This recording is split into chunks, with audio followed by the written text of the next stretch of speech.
নির্বাচনের আগ পর্যন্ত আপনাকে আর দেখা যাবে না। আমার তো মনে হচ্ছে নির্বাচনে আমি শুরু হয়ে গেছে আজকে যে অবস্থা একদম একদম অলরেডি রমরমা একদম জমজমাট পরিস্থিতি। আমরা এটাই চাই সবসময় যে আমাদের দেশের যে একটা আসলে বলবো যে ন্যাশনাল ইলেকশন, এটা যেন এরকমই সবার মধ্যে আনন্দ আমেজ কাজ করে এবং আমরা যারা আর্টিস্টরা আছি তারা যেন এভাবেই নিরাপদভাবে কাজ করতে পারি। সো সেই আশাটাই করবো। এবং স্পেশালি যেহেতু ইলেকশনের কথা বললেন, আমরা তো আসলে যেহেতু আমি একদমই একজন নন পলিটিক্যাল পার্সন, আমি একজন আর্টিস্ট, সো আমার জায়গা থেকে আমি বলবো একজন সচেতন নাগরিক হিসেবে অবশ্যই আমরা একটা সুষ্ঠু সুন্দর নির্বাচন চাই।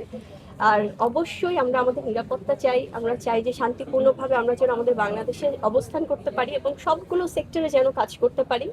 আর নারী পুরুষ বৈষম্য যেন না থাকে, সবাই যেন সম্মান দিয়ে সবাইকে কাজ করি, এটাই।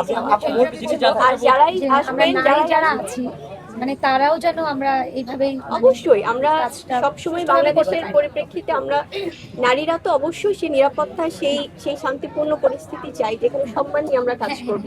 এবং আমরা এখনো জানি না যে আমাদের সরকার কারা গঠন করবে। যারাই আসুক তাদের প্রতি যেমন সম্মান ভালোবাসা, আর যারা আসতে পারবে না তারা ডেফিনেটলি আসলে আবার হয়তোবা গভর্নমেন্টের সাথে যারা পজিশন অপোজিশন সবাই একসাথে কাঁধে কাঁধ মিলে কাজ করবে।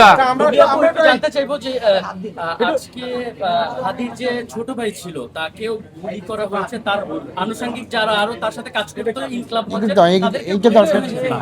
এই বিষয়টা নিয়ে আসলে কিছু বলবেন কিনা যদি না না আমি সবসময় চাই আসলে দেশে একটা শান্তিপূর্ণ পরিস্থিতি থাকুক, এটাই চাই। সবার নিরাপত্তা চাই, এটাই। মারিচ আপু, ইমতু ভাই আছে, দাদা আছে, আপনাদের মুখে একটা কথা শুনবো। কেমন লাগছে বুবলি আপুকে দেখার পর, আপনাদেরকে দেখার পর এত ক্রাউড, এই যে ভালোবাসা যেখানেই যান সেখানে একটু বলবেন স্বপ্ন। আজকে আমি দাদাকে বলছিলাম যে গ্র্যান্ড ওপেনিং গুলো মিস করব হয়তো, কারণ হচ্ছে যেহেতু সামনে ইলেকশন এবং রমজান, তো রমজানের সময় আসলে একটু আমরা অ্যাভয়েড করি ওপেনিং গুলো, যেহেতু ইফতারের একটা সময় থাকে আর যেহেতু অনেক ক্রাউড হয় সবারই আসতে একটু ডিফিকাল্টিস হয়। তো দেখা যাচ্ছে যে আজকেই হচ্ছে শেষ ধামাকা। দাদা বলছিল যে আমরা একসাথে আবার কবে গ্র্যান্ড ওপেনিং, ইনশাআল্লাহ হয়তো দেখা যাবে আমাদেরকে। ওপেনিং এ আসছেন, এটা ব্র্যান্ডের ওপেন যাত্রা আপনাকে দাঁড়া কেমন অনুভূতিটা কেমন? ভীষণ ভালো লাগছে। আমি বরাবরই বলি যে এই ধরনের আসলে যখন কোনো ব্র্যান্ড লঞ্চিং হয় কোনো ব্র্যান্ডের, ক্রাউডটাকে ক্রাউড মনে হয় না, সত্যিকার অর্থে এটা হচ্ছে ভালোবাসা দর্শকদের। এবং আমি আন্তরিকভাবে ধন্যবাদ জানাই আমার সকল সাংবাদিক ভাই বোনদের। কেন? কারণ আমাদের এখানে এত এত বাউন্সার আছে, বাট আমার সাংবাদিক ভাইরা কিন্তু বাউন্সারের কাজ করছে, সবাই সেফটি দিচ্ছে আমাদের সব সাংবাদিকদের জন্য, একদম সব সাংবাদিকদের জন্য একটা স্পেশাল করতাল এই জন্য আমরা দিলাম। কারণ হচ্ছে কি সবাই আমরা যেন সেফ থাকি সেই দিকটা সবাই এনশিওর করছে।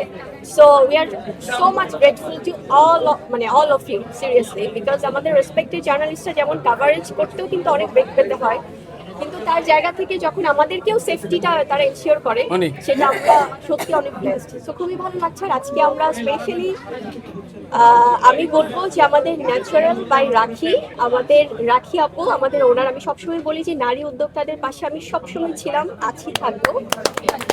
এবং ন্যাচারাল বাই রাখির আছে কিন্তু সেকেন্ড আউটলেটের আজকে গ্র্যান্ড লঞ্চিং হচ্ছে। প্রথম আউটলেট তাদের বসুন্ধরা সিটিতে এবং আজকে পুলিশ প্লাজাতে সেকেন্ড আউটলেটের গ্র্যান্ড লঞ্চিং হচ্ছে। ন্যাচারাল বাই রাখি আসলে বরাবরই আমাদের, আমি বলবো যে স্পেশালি সবচেয়ে ইম্পর্টেন্ট যে জিনিস আমাদের মানব দেহে, সেটা হচ্ছে যে হেয়ার নিয়ে কাজ করে। তারা ন্যাচারালি সব অথেন্টিক আসলে সব হেয়ার প্রোডাক্ট নিয়ে কাজ করছে।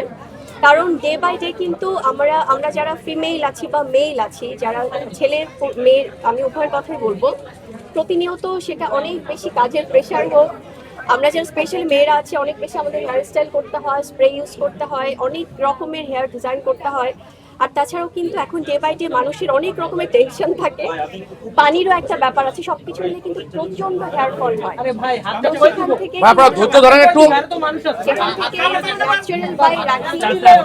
তারা অনেক অনেক হেয়ার প্রোডাক্ট নিয়ে এসেছে যেগুলো একদমই অথেন্টিক, ন্যাচারাল এবং সবকিছুই কিন্তু নিজেদের তৈরি করা। এবং আমাদের কিন্তু অ্যাগ্রো ফার্ম আছে যেখান থেকে যেই এলিমেন্টস গুলো দিয়ে, যে উপাদানগুলো দিয়ে কিন্তু এগুলো তৈরি করা হয়, সেখানে হেয়ার অয়েল আছে, শ্যাম্পু আছে, কাঠের চিরুনি আছে, হেয়ার সিরাম আছে, এবং এক্স্যাক্টলি সব কিন্তু বিএসটিআই অনুমোদিত এবং certified. So I am so proud যে আজকে এত সুন্দর একটি ব্র্যান্ড লঞ্চিং এসেছি। আপনারা সবাই এসেছেন। আমার মনে হয় ন্যাচারাল বাই রাখি অলরেডি সবার কাছে পৌঁছে গিয়েছে এবং যারা কিনা হেয়ারের জন্য অথেন্টিক ওয়েতে ট্রাস্ট করতে চান তারা ডেফিনেটলি আসলে রাখি আপুর এই প্রোডাক্টগুলো ইউজ করতে পারে। বাহ বাহ বাহ বাহ বাহ আপু